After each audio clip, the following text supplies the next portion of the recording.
Hi everyone, welcome to the channel. My name's Dave, this is Mark Venturian, and my younger brother Mark's also holding the camera. So today, upon all the requests that we've had on the back of our video where we rode our bikes from the southern tip of Australia to the northern tip, have asked for some information on how we done it, what we done to our bikes and what sort of gear we took with us. So hang around and we'll go through each individual bike, show you what we've done, we'll go through the cost of the bikes, what we spent on the trip, and also fuel economy, and the modifications and the gear we took with us that worked well and that didn't work well. But hang around and we'll get into it. Alright, I'll just quickly introduce myself. I'm Mark. I was holding the camera before for the introductions. I think what we're doing is going to go through each of the bikes, just do a quick run through what we bought them for and then what extra modifications were made before we went. So I got my bike for about $3,000. That was fully road ready, so already registered, just had to go do the roadworthy.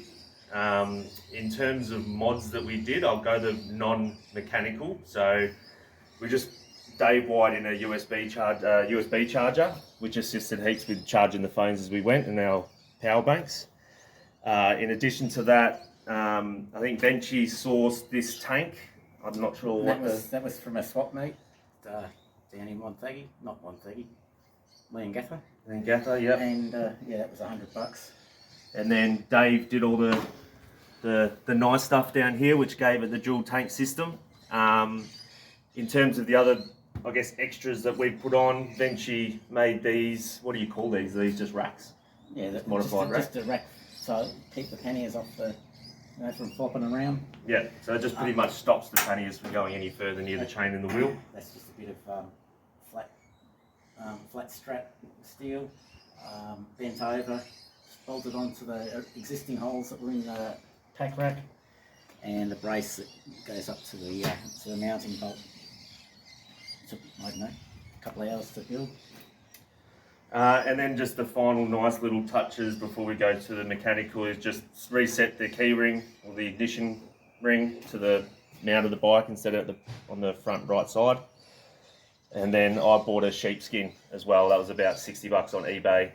Just got told that was a must-have for your ass, but there's probably other things that let that go. And then that didn't come with my bike, so I bought that brand new and had that fitted after I fit that. In terms of the mechanicals, do you remember what you did? I've just forgotten what the... Yeah, so in order to mount the fuel tank, this one here is mounted into where the crash bar goes. Just the bolt's been removed and it's been bolted into there.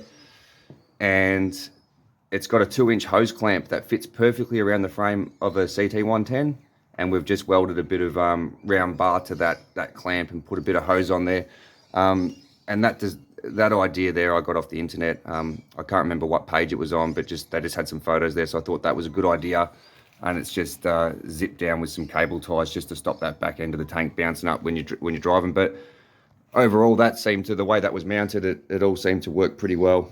And then the other one, mine came with a pod filter, which we got rid of the pod filter and put on the standard air filter system, which I think was a must with all the water that we're going to go through. So that's almost the rundown of this bike. I would have said $3,000, maybe another 600 in modifications. Probably been a bit on the exy side, but a few nice haves there that you don't necessarily need. That probably pushed up the budget.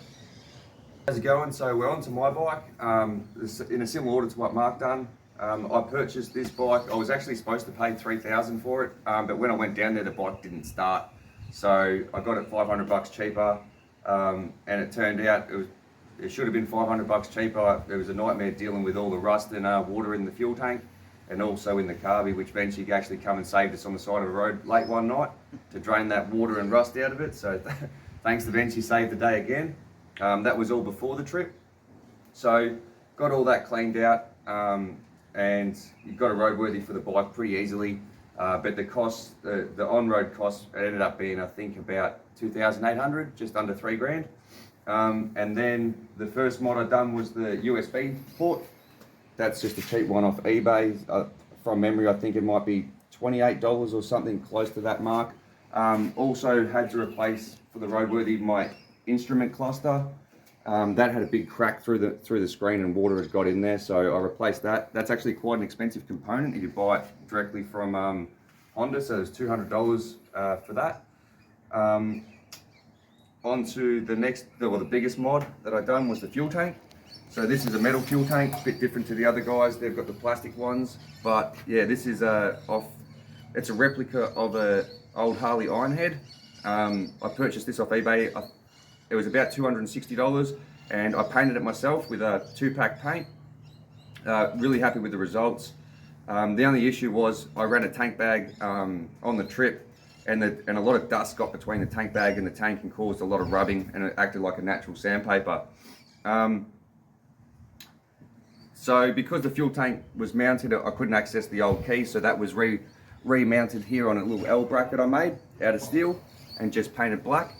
And to mount the tank, that was just mounted into the old bash bar mount, and a little tab welded onto where the existing tab was. So the back of the tank was a little bit more complicated to mount. It's got the 2-inch hose clamp like marks. It's got an old bit of stop sign and a bit of angle in there, and that's given us the right height to be able to weld all that up and mount it on there. And there's about 3 mil clearance between the old tank and the new one, so that ended up fitting on there really well. Really happy with the way that ended up working out in the end, and didn't have any issues with the way that was mounted. Onto the back, I've got a rear rack to support the luggage. This is all just made out of mild steel. It's pretty heavy duty, probably a little bit of overkill for the trip we've done, but you know, it was the first time doing something like this, so you know, like I'd say, it's probably a little bit of overkill, but it did do the job. It's quite a heavy piece. I just want to say a massive thank you to Laurie Thompson, who done all the welding on my bike, a colleague at work and a friend. So I appreciate that, mate. Your welds held up some pretty rough conditions, so you should be proud of yourself. But we'll jump on to the next bike. How much did it cost all up, do you reckon? It costed all up, fuel tank, I'd say 3,200 by the time it was all painted. The paint cost about $60 from memory. Yeah, it was in the low threes. Yep. This bike, the mods on this is the ignition switch has been shifted up to the underneath the speedo there. The tank was a XR 250 or a 400 tank, don't know what it was. It came off, bought that off eBay for, I don't know, 120 or something dollars, or $140, I can't remember now. Mounted a little bit differently to the other guys. I have mounted it at the front, mounted the same. Used the existing mounts. I just had to make a spacer up to fit it properly at the front, and at the rear made up a little bracket that just sits in the house, in the seat pivot spot there, and then goes underneath and it clamps it like a C, and just bolts just with a single bolt. I did put some silicon, formed up a silicon rest on the bottom so it didn't wear the tank. Other mods is the rack. I just made that out of some round wire, well, not wire, but rod, and just put a bracket as per the other ones, and made just bolted it onto the existing rack. Also put this beastie on here, which I kept the had a rechargeable compressor and a few other bits and pieces was in there. I put a USB charger on the back, just via some double-sided tape, and that's wired into the battery, as well as I had another USB charger up the front, which, yeah, it's a bit junky one. Other mods, it's pretty much standard. I did do some jetting of the carby. Spent a little bit of time just trying to get the correct or a better jetting for it, so it ran economically and just give it that little bit of extra oomph. What else have I done on it? Oh yeah, bought a pack rack, front rack, which aren't the rack doesn't actually fit straight out of the box on this model bike. It's actually for an earlier model bike, and I've just put a different bag on there. I was just running a tank bag, Oki strapped on for the trip. The bike cost $2,000.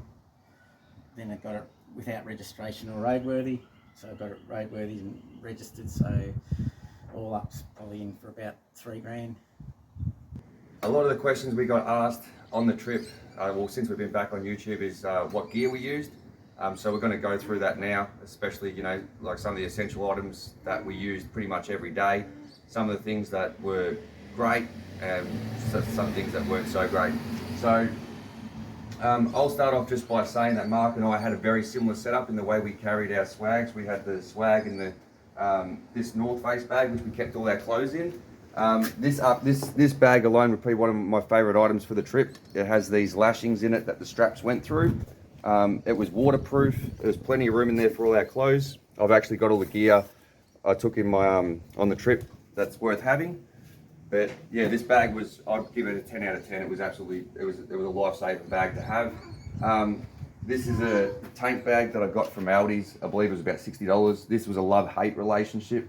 It was very handy to have all my stuff very close to me to be able to record. Made that very easy. It was a pain every time I needed to fuel up. I had to take it off.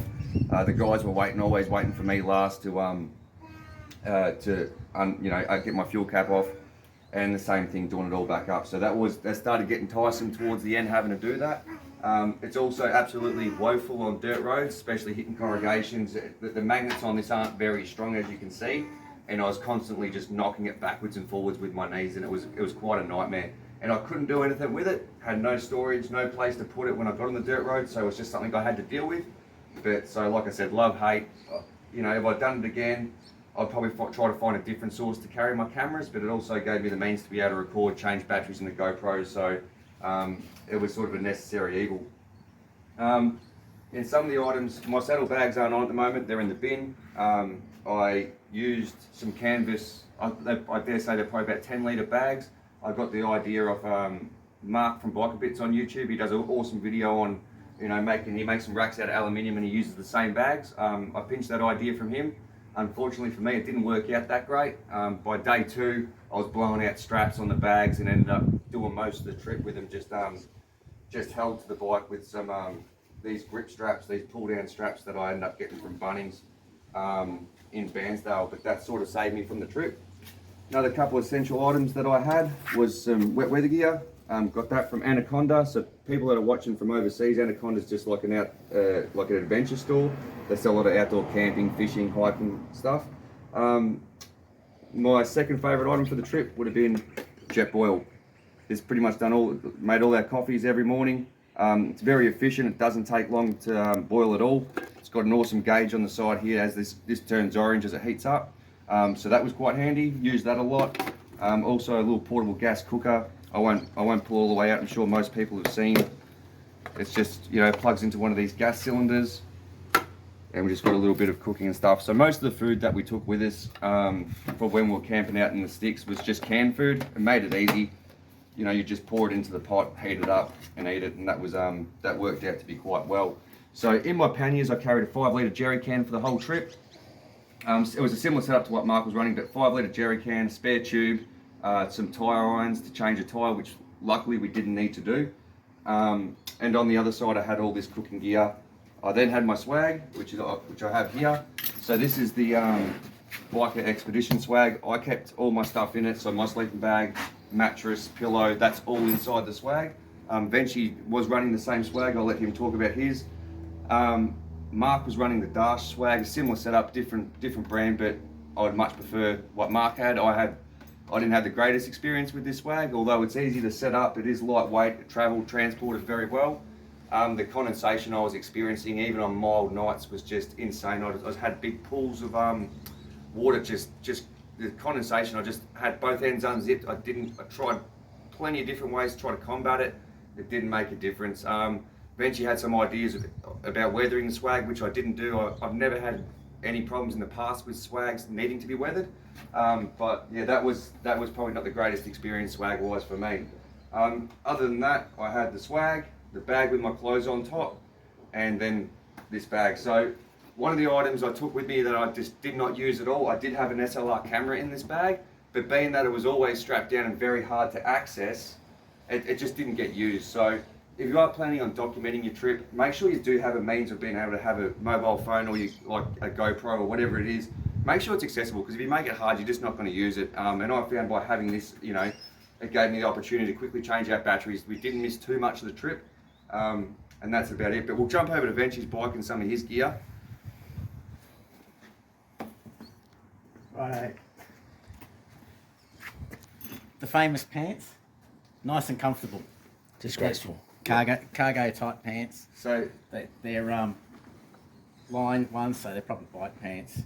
Got some knee protection in them, which is good for getting off the bike, kneeling down, like doing any work on the bike, etc. That was pretty cool. Well, I thought they were cool. Everybody commented on them. you got a comment in every state we visited. Other things, I was running the rig gear pannier bags. They're pretty cool. They're quite large. They pack down tight, and you know, quite adjustable. Very waterproof. I had the tool roll, plenty of tools in there. Although when we got to Bathurst to go and adjust the chain, or beforehand, we went to adjust the chain and found out that these have got a 22mm nut on the axle, on the back axle. So I had to go and buy a 22mm spanner to adjust that. We did have the standard toolkit there, but very small spanners there. You couldn't really swing on them enough. What else? I did have my cup of gear and just drink gear in here. Had a little pair of tongs and stuff like that. A couple of different containers. I had tea bags, coffee, a bit of honey just there in case you wanted some sort of sugary stuff. That sort of worked pretty well because it's all compact, and you just had to dive your hand in and grab it, and you knew what was in there. Swag, I had the Austrail swag, pretty much the same as Dave's. The only difference is I took the mattress out and had a self-inflating mattress, which was good. Probably not as thick as it needed to be, but it made the swag roll down pretty small. I had my sleeping bag, light pillow, etc. in the bag. So now I've replaced this one with a bigger self-inflating mattress. And I just had a different bag, so I just got a Mountain Design bag, pretty much the same as Dave and Mark's. I've just got everything in plastic bags in there. That's just a bit of food and stuff. But that's just slightly bigger than the North Face bag. I also liked it because it was a bright colour, which you could see, you know, strapped on the bike. It was pretty obvious from behind. You could see. Straps I used, just had them tied onto the rack, and they're just a Bunnings Basic special, yeah. web belt. You just pull it down. They work fine.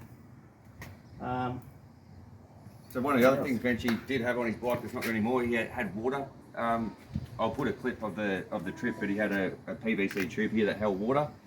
That was attached to his bash bar. And while we're on the topic of water, I was able to carry 4 1-litre bottles on my pannier bags that no longer exist. But yeah, water wasn't too much of an issue.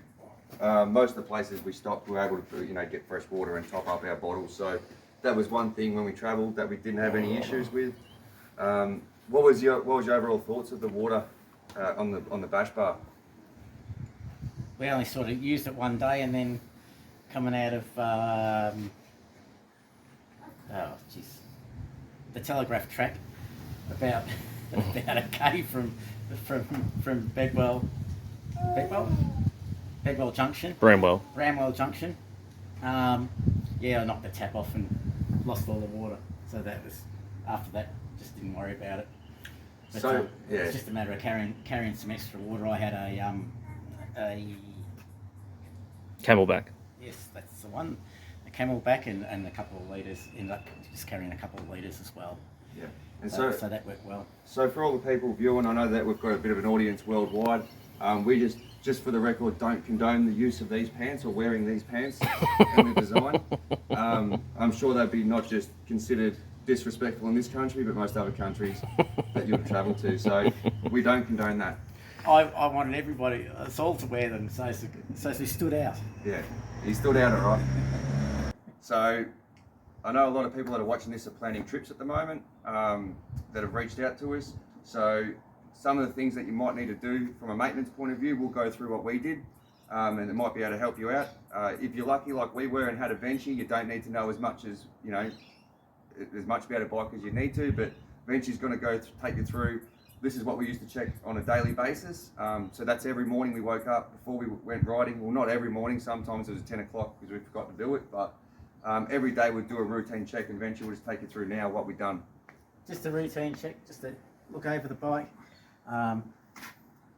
You check the tension of the spokes. We just look for broken spokes or whatever. You just run a something hard around. I've got the tyre lever in the hand, so. And what will you hear if there's a spoke issue? If you got a loose spoke, it won't ting. It'll just go. It'll be very blunt. So again, you can sort of hear they're all pretty much sound the same. Have a look at the chain for tension. Also did lubricate the chains every day. And check the oil. Is that because an oily chain's a happy chain?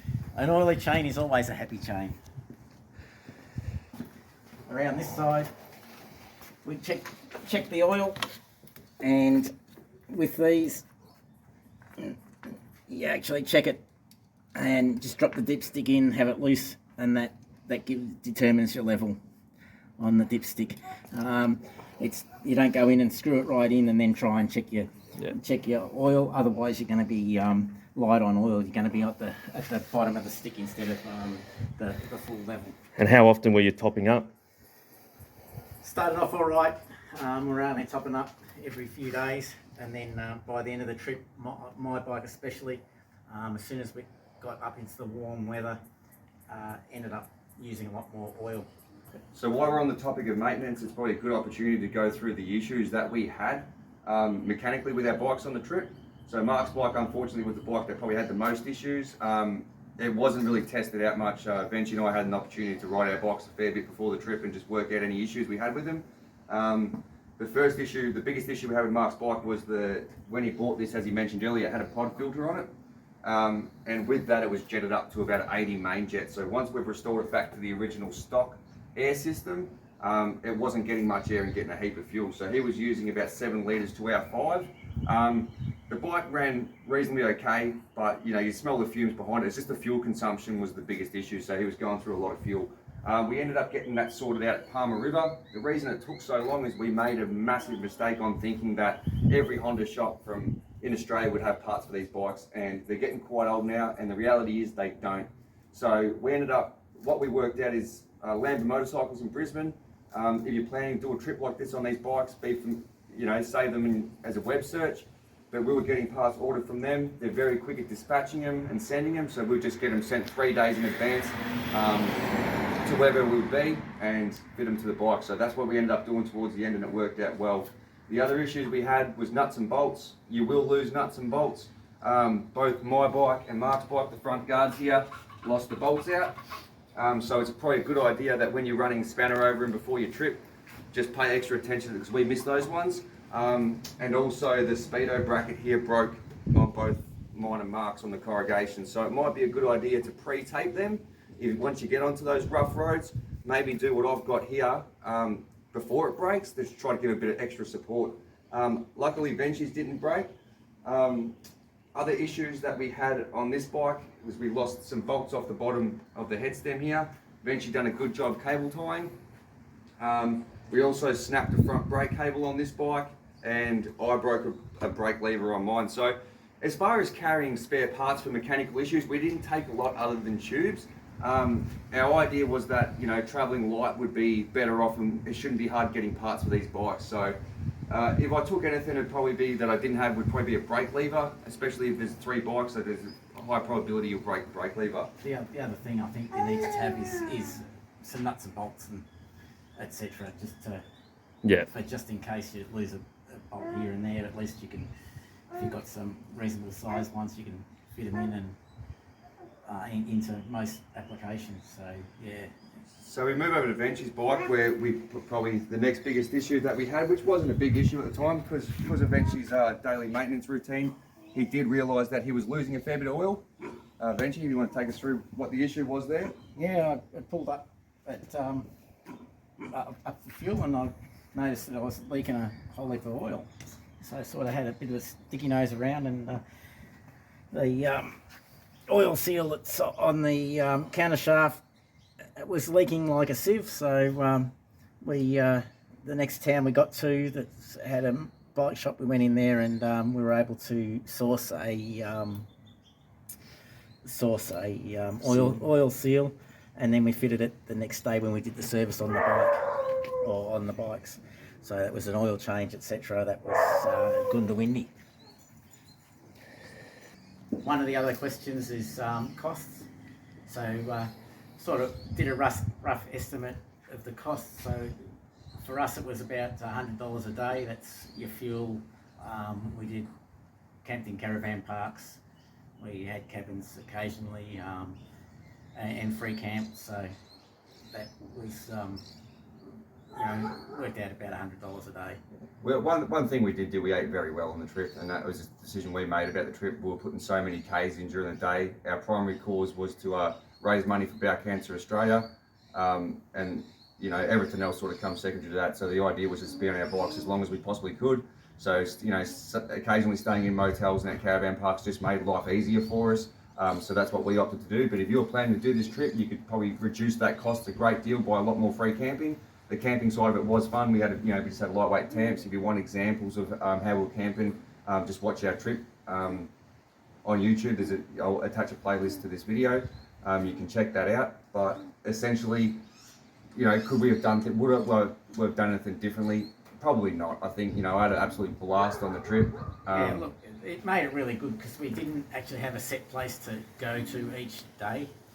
We sort of set a rough goal, and if we got there, we got there. If we didn't get there, we didn't get there. Yep. It was just playing it day by day. So that's what made it really fun to not have to put that extra pressure on yourselves or ourselves. Yeah. But we never pre-booked anything, and what Venture was saying was true. Like everything we'd done, we didn't look at a single map or anything before this trip.